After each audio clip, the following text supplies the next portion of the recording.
नमस्कार दोस्तों, आप सभी का स्वागत है CUET स्टडी कैपिटल पे। तो हम लोग आज इम्पॉर्टेंट टॉपिक कवर करेंगे जो कि आपके CUET M economics entrance examination के लिए इम्पॉर्टेंट है। और आप हमारा बैच भी ज्वाइन कर सकते हैं जिसमें कि सारा जो सिलेबस है वो कवर किया जाएगा और साथ साथ आपको study material, live lectures, recorded lectures, test series और यहाँ पर याद रखिएगा मैराथन सेशन भी आपके एग्ज़ाम टाइम में करवाया जाएगा। और जितने भी पर्क्स होते हैं जो कि हम लोग कवर करने की कोशिश करते हैं, तो आप लोग जरूर से हमारे बैच को ज्वाइन करिएगा। और चलिए स्टार्ट करते हैं। अभी इसके पहले लेक्चर में हमने ये देखा कि जो है टोटल यूटिलिटी और मार्जिनल यूटिलिटी का जो है कंसेप्ट, पर यहाँ पर अब हम और चीज़ों को कवर करेंगे कि क्या है जो है आगे आपका मार्जिनल यूटिलिटी। उसका ग्राफ भी ऑलरेडी हम डिस्कस कर चुके हैं, पर एक बार रिवाइज करेंगे और फिर आगे वाले पॉइंट पे चलेंगे। तो हमने ये देखा था कि जब टोटल यूटिलिटी जो है डिक्रीजिंग रेट से डिमिनिशिंग रेट से बढ़ती है तो मार्जिनल यूटिलिटी आपकी क्या होती है, मार्जिनल यूटिलिटी आपकी क्या हो जाती है, याद रखिएगा कि डिक्लाइन तो करती है पर नेगेटिव नहीं रहती है, अभी भी ये पॉजिटिव रहती है। फिर एक पॉइंट के बाद फिर क्या होती है, कांस्टेंट हो जाती है। जैसे आप यहाँ पर देख रहे हैं कि जीरो हो गई है आपकी कौन सी यूटिलिटी, मार्जिनल यूटिलिटी जीरो हो गई। और फिर उसके बाद क्या हो जाती है आपकी, नेगेटिव हो जाती है। ठीक है, ये क्या हो जाती है, नेगेटिव। ठीक, यानी यहाँ पर क्या हो रहा है, टोटल यूटिलिटी बढ़ तो रहा है पर कौन से रेट से, डिक्रीजिंग यानी डिमिनिशिंग रेट से। फिर क्या होता है, कांस्टेंट रेट होती है, फिर क्या होता है आपका डिक्रीजिंग रेट। तो यहाँ पर अगर हम ग्राफिकली इसको देखें तो ये क्या है, टोटल यूटिलिटी बढ़ रही है। ठीक है, यहाँ पर आपको इंक्रीजिंग रेट से दिखता है पर यह बढ़ रहा है, पर ये रेट कैसा है इसका, है डिक्रीजिंग रेट। इसी वजह से जो है मार्जिनल यूटिलिटी, मार्जिनल यूटिलिटी आपका क्या हो जाता है, मार्जिनल यूटिलिटी जो है आपका गिरने लगता है। और फिर जब टोटल यूटिलिटी जिस पॉइंट पे मैक्सिमम पे होती है वहां पर मार्जिनल यूटिलिटी क्या होती है आपकी, जीरो होती है। जब आपकी टोटल यूटिलिटी डिक्लाइन करती है तो उस पर जो है आपकी मार्जिनल यूटिलिटी क्या होती है, नेगेटिव हो जाती है। और किस पॉइंट को पॉइंट ऑफ साइटी बोलते थे, जहां पर टोटल यूटिलिटी मैक्सिमम होता था। ठीक है, और मार्जिनल यूटिलिटी क्या है आपका, जीरो होता था। ठीक है, इसी को बोलते हैं हम लोग पॉइंट ऑफ साइटी। ठीक है, अगर हम मार्जिनल यूटिलिटी का फॉर्मूला देखें तो मार्जिनल यूटिलिटी का फॉर्मूला क्या है, MUN, आप देख सकते हैं TUN माइनस TUN माइनस 1, या फिर इसको हम लोग और लिखते हैं डेल्टा TU अपॉन डेल्टा जो है Q। ठीक है, डेल्टा डेल्टा क्वांटिटी। ठीक है, तो ये भी हमारा जो है फॉर्मूला है मार्जिनल यूटिलिटी का। कभी कभी क्या होता है फॉर्मूला भी पेपर में पूछ लेता है। ठीक है, तो नेक्स्ट पॉइंट देखेंगे हम इसका। यहाँ पर क्या है, कंज्यूमर इक्विलिब्रियम। हमने क्या माना था, मार्जिनल यूटिलिटी ऑफ मनी को कांस्टेंट माना था। ठीक है, अब देखिए यहाँ पर आपका ये देखिए प्राइस है। ठीक है, यहाँ पर आपका PX का प्राइस है। ठीक है, ये मार्जिनल यूटिलिटी कर्व है। ठीक है, यहाँ पर मार्जिनल यूटिलिटी कर्व है, जिस पॉइंट पे दोनों सेम होंगे वहीं पर क्या होता है, कंज्यूमर इक्विलिब्रियम में होता है। पर हम इसको ज़्यादातर इस पॉइंट से अगर हम समझें तो ज़्यादा हमें समझ में आएगा। ठीक है, आप यहाँ पर देख सकते हैं कि ये हमारी क्वांटिटी है, ये क्या हो रही है, बढ़ रही है। ठीक है, मार्जिनल यूटिलिटी स्टार्टिंग में क्या होती है, डिक्रीज करती है, फिर क्या होती है, फिर जीरो होती है, फिर नेगेटिव हो रही है, होती है। ठीक है, क्वेश्चन क्या दिया है, the price of commodity X is ₹6। किसी X कमोडिटी का प्राइस जो है वो 6 है एंड उसकी मार्जिनल यूटिलिटी क्या है ऑफ मनी 5 यूटिल्स की है। Using the schedule find the consumer equilibrium point. अब हमें क्या करना है, कंज्यूमर इक्विलिब्रियम पॉइंट को जो है देखना है। तो हम करेंगे क्या, हम क्या करेंगे, MUX अपॉन PX, यानी प्राइस ऑफ कमोडिटी X क्या है, ₹6 है, तो हम इसको जो है डिवाइड करेंगे। ठीक है, तो 48 डिवाइडेड बाई आप 6 करिए। ठीक, फिर 42 जो है डिवाइडेड बाई यहाँ पर 6 करिएगा, 40 डिवाइडेड बाई 6। ठीक है, 30 डिवाइडेड बाई 6, यहाँ पर 32 divided by 6, 30 divided by 6 and 18 divided by 6, और यहाँ पर -10 डिवाइडेड बाई 6, सबको डिवाइड कर दीजिए। अब जो वैल्यू आएगी आप देख सकते हैं कि marginal utility of X divided by price, तो कितना आ जाएगा, फर्स्ट 8, फिर क्या हो जाएगा आपका 7, फिर 6.67, फिर 5.3, फिर आपका हो जाएगा 5, और फिर इसके बाद आएगा 3 और -1.67। तो कौन से ऐसे पॉइंट पे आप देख रहे हैं कि जो कि MUX अपॉन PX की वैल्यू MUM के बराबर हो जा रही है। MUM की वैल्यू कितनी है भाई, 5 रुपये, मतलब आपका 5 यूटिल्स है ना। मार्जिनल यूटिलिटी ऑफ मनी कितनी है, 5 यूटिल्स का। तो ये रेशियो कब कहाँ पर बराबर हो रहा है, कौन से पॉइंट पे, तो यहाँ पर आप देख सक रहे हो कि 5वें कमोडिटी पे जो है आपके MUX अपॉन PX की वैल्यू किसके बराबर हो जा रही है, आपके MUM के बराबर हो जा रही है। तो यहाँ पर आप देख सकते हैं कि 5 इक्वल्स टू 5, ठीक है। यानी आप जब 5वां यूनिट कमोडिटी का कंज्यूम कर रहे हैं वहाँ पर आपकी marginal utility of money and साथ साथ आपका जो है marginal utility of commodity divided by जो प्राइस रेशियो है, प्राइस से डिवाइड कर रहे हैं, वो क्या हो जा रही है आपकी इस पॉइंट पे बराबर हो जा रही है। तो ये हमारा क्या है, ये आपका वही पॉइंट है जो अभी आपने ग्राफ में देखा था, ठीक है। ओके, तो ये जो है आपका मार्जिनल यूटिलिटी का जो फर्स्ट पॉइंट है कमोडिटी वाला केस, वो आपने देखा। अब आप यहाँ पर 3 पॉइंट्स देखेंगे कि जो है कब कंज्यूमर को आपका जो है कंजप्शन गुड्स का बढ़ाना चाहिए और किस स्तर पे आपका कंजप्शन घटाना चाहिए, वो भी हम इसको समझेंगे, ठीक है। तो आप इस पॉइंट पे देख सकते हैं कि 8, 7, 6.6 और 5.3, ठीक है, which is greater than MUM। MUM की वैल्यू क्या थी, 5 यूटिल्स। 5 यूटिल से ग्रेटर है कि नहीं है, आप देख सकते हैं कि 8 is greater than 5, 7 is greater than 5, 6.6 is greater than 5 and 5.3 is greater than 5।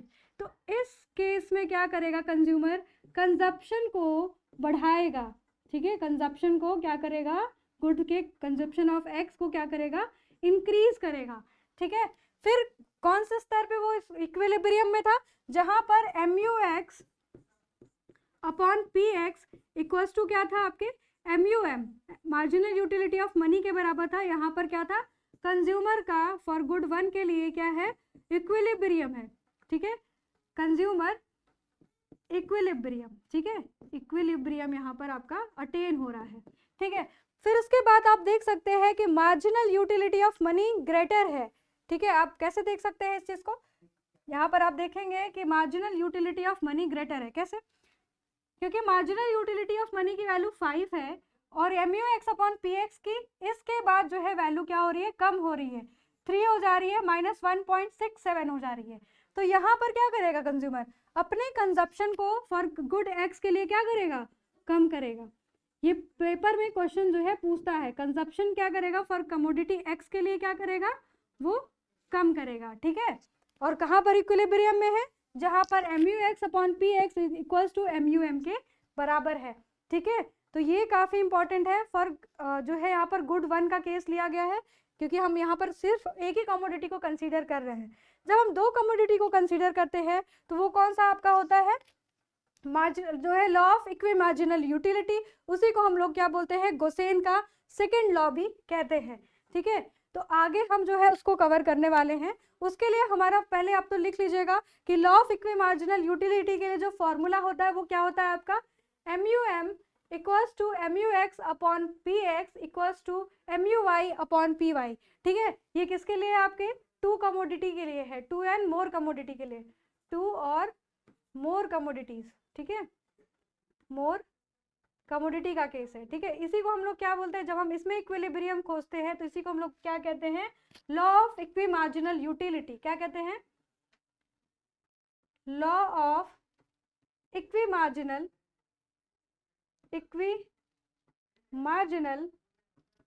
Utility, ठीक है। इसको हम लोग क्या कहते हैं, law of equi marginal utility, clear.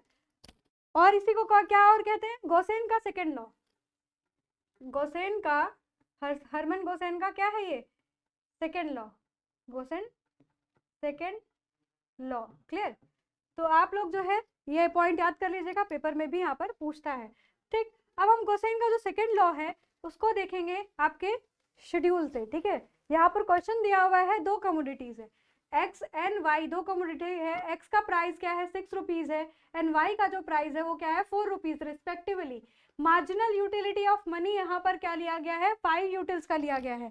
Marginal utility of money क्या है, 5 यूटिल्स का है। फॉर्मूला तो आपको पता ही है, मैंने आपको ऑलरेडी बता दिया। अब हम क्या करेंगे कि यहाँ पर जो है मार्जिनल यूटिलिटी ऑफ X को उसके प्राइस से डिवाइड कर देंगे, X के प्राइस से, ठीक है, और मार्जिनल यूटिलिटी ऑफ Y को किससे, प्राइस ऑफ Y से डिवाइड करेंगे और जो बनेगा उसको यहाँ पर लिखेंगे, ठीक है। नेक्स्ट स्लाइड में देखेंगे इसको क्या है, ठीक है। तो यहाँ पर हमने देखो डिवाइड किया MUX upon PX, price of X क्या था, प्राइस ऑफ X हमारा 6 रुपए है, ठीक है, और प्राइस ऑफ Y हमारा क्या है 4 रुपए, ठीक है। अब हम 48 को डिवाइड कर रहे हैं किससे, 6 रुपीज से, 42 को भी 6 से, 40 को 6 से, 32 को 6 से, फिर 30 को हम 6 से किए, फिर यहाँ पर भी 6 और यहाँ पर भी 6। तो हमने जब डिवीजन किया तो हमें ये वैल्यूज मिली है, ठीक है, आपकी क्या वैल्यू मिली, 8, 7, 6.67, 5.3, 5, 3 और -1.67। अब अगर हम MUY को डिवाइड करेंगे आपके प्राइस ऑफ वाई से, प्राइस ऑफ वाई क्या है आपका 4 है, ठीक है, तो 42 divided by 4, 40 divided by 4, 6 divided by 4 करेंगे एंड 32 डिवाइडेड बाई 4। ऐसे ही आपके 30 को भी हम 4 से विभाजित करेंगे और आपके 20 को भी हम 4 से विभाजित करेंगे और यहाँ पर इसको भी 4 से डिवाइड करेंगे। तो वैल्यू क्या आ रही है, 5, 10.5, 10, 9, 8, 7.5, 5 एंड -2.5।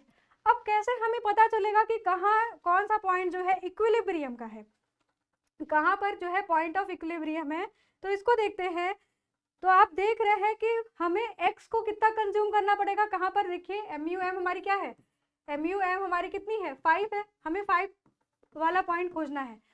देखिए x का हम कितना कंजप्शन करेंगे, 5 कमोडिटी, ठीक है, x का कितना कंजप्शन करेंगे हम 5 कमोडिटी, ठीक, 5 कमोडिटी करेंगे, जहां पर कि MUX अपॉन PX क्या है 5 है। आप देख सकते हैं यहाँ पर इसका जो है यूनिट क्या है 5 आ रहा है, ठीक, डिवाइड करने पे। MUI अपॉन PY को कितना से डिवाइड करेंगे, 4 से हमने किया और हमने कौन से पॉइंट पे 5 जो है गेन किया, वो आपके 6 जो है कमोडिटी के का पॉइंट पे हमने 5 जो है गेन किया, ठीक है। तो हम x का कितना कंजप्शन करेंगे 5 कमोडिटी एंड y को कितना कंज्यूम करेंगे, जो है y को हम कितना कंज्यूम करेंगे 6 कमोडिटी, ठीक है। वहीं पर हमारा क्या होगा पॉइंट ऑफ इक्विलिब्रियम। देख रहे हैं आप लोग पॉइंट ऑफ इक्विलिब्रियम कहाँ है, अगर हम इसको जो है एक सीक्वेंस में लिखें, इसको समझाएं आपको, तो देखिए कौन से वाले पॉइंट पे हुआ है, यहाँ पर, ठीक है, 30 डिवाइडेड बाय 6 जो कि किसके लिए था MUX अपॉन PX, ठीक है, और नेक्स्ट इसके लिए कितना था 20 डिवाइडेड बाई 4, 20 डिवाइडेड बाई 4, तो ये किसके लिए था MUI अपॉन PY। फिर इसके लिए कितना होगा आपका MUM के बराबर करना है इसको, ठीक है, MUM के बराबर। तो MUM की वैल्यू कितनी है हमारी, MUM की वैल्यू हमारी कितनी है 5 है, ठीक है, MUM की वैल्यू हमारी कितनी है 5 है, ठीक। अब आप इसको डिवाइड करिए, तो इसको डिवाइड करने पे आपका कितना आ जाएगा 5, इसको डिवाइड करने पे आपका 5 देखिए 5 के बराबर आ गया। यानी हम x को कितना खाएंगे, हम x को कमोडिटी कितना यूज करेंगे 5 कमोडिटी हम जो है यूज करेंगे और y को हम कितना करेंगे 6 करेंगे। वहां पर हमारा क्या होगा law of marginal utility attain हो जाएगा, ठीक है। यानी ये फॉर्मूला हमारा क्या हो जाएगा वहां पर प्राप्त हो जाएगा, जहां पर हम x को जो है 5 कंज्यूम करेंगे एंड y को आपके 6 कंज्यूम करेंगे, तो हमें जो है हमारा इक्वी मार्जिनल यूटिलिटी अटेन हो जाएगा। उसी को हम लोग क्या बोलते हैं गोसेन का सेकंड लॉ। कैसे डिराइव हुआ आपको समझ में आया, और ये काफी इंपॉर्टेंट पॉइंट था, कम लोगों को समझ में आता है, ठीक है।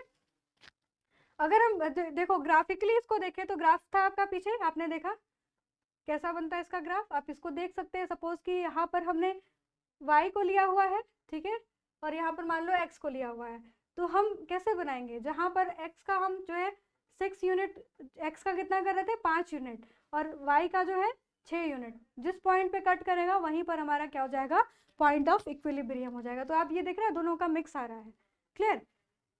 चलिए अब आपका जो नेक्स्ट पॉइंट है वो हमारा है एप्लीकेशन। एप्लीकेशन तो हमें पढ़ना नहीं है, ठीक है, एप्लीकेशन आपका आता नहीं है, ठीक है। अगर हम फिर भी देख लेते हैं कि क्या है, तो जो कार्डिनल अप्रोच का एप्लीकेशन है वो आपका क्या करता है form the base of law of demand, क्योंकि लॉ ऑफ डिमांड हमसे हमारा किससे डिराइव होता है, वो हमारा जो है law of diminishing marginal utility से होता है, ठीक है, ओके। और ये जो है डिराइव किसको करता है कंज्यूमर सरप्लस को भी बताता है, ठीक है। Consumer surplus and producer surplus पढ़ेंगे तो उसमें देखेंगे कंज्यूमर सरप्लस को डिराइव करता है। प्रोग्रेसिव टैक्सेशन का जस्टिफिकेशन होता है ये, और वाटर डायमंड पैराडॉक्स को भी हम इससे जस्टिफाई करते हैं, आपके कौन कौन किससे, जो अभी आपने ये लॉ पढ़े थे, ठीक है, इससे। तो ये जो है कुछ आपके एप्लीकेशन थे। अब अगर हमने लोग कार्डिनल यूटिलिटी का लिमिटेशंस देखे, तो लिमिटेशन क्या है, इसको हम लोग क्या देख रहे थे कि यूटिलिटी नंबर्स में मेजर कर रहे थे। तो क्या ऐसा होता है कि हम यूटिलिटी नंबर्स में मेजर करते हैं, तो नहीं, ऐसा नहीं होता है। यूटिलिटी को कभी नंबर्स में हम मेजर नहीं कर सकते हैं, ओके। यहाँ पर मार्जिनल यूटिलिटी ऑफ मनी को कांस्टेंट लिया गया था थ्योरी को अपने सिद्ध करने के लिए, पर ये नहीं होता है, कभी कभी भी marginal utility of money constant नहीं होता है, okay. Utility is not independent, कभी भी ये आपका इंडिपेंडेंट नहीं होता, हमेशा ये डिपेंडेंट होता है। पर ग्रिफिन पैराडॉक्स में ये जो है काम नहीं करता है, ठीक है। ग्रिफिन पैराडॉक्स आपका इंफीरियर गुड का होता है, उसमें ये काम नहीं करता है, और हम यहाँ पर income effect and substitution effect को सेपरेट नहीं कर सकते। तो these are the limitations of the cardinal approach. Okay, तो ये आपका जो है इसका लिमिटेशंस है। ओके, नेक्स्ट में जो है हम लोग क्या देखेंगे, आपका ऑर्डिनल यूटिलिटी अप्रोच। ओके, तो उसमें जो है आप लोग देखिएगा, काफ़ी इंपॉर्टेंट पॉइंट्स रहेंगे। जुड़े रहिएगा चैनल पे, सब्सक्राइब कर लीजिएगा, बेल आइकन प्रेस करना नहीं भूलिएगा। धन्यवाद।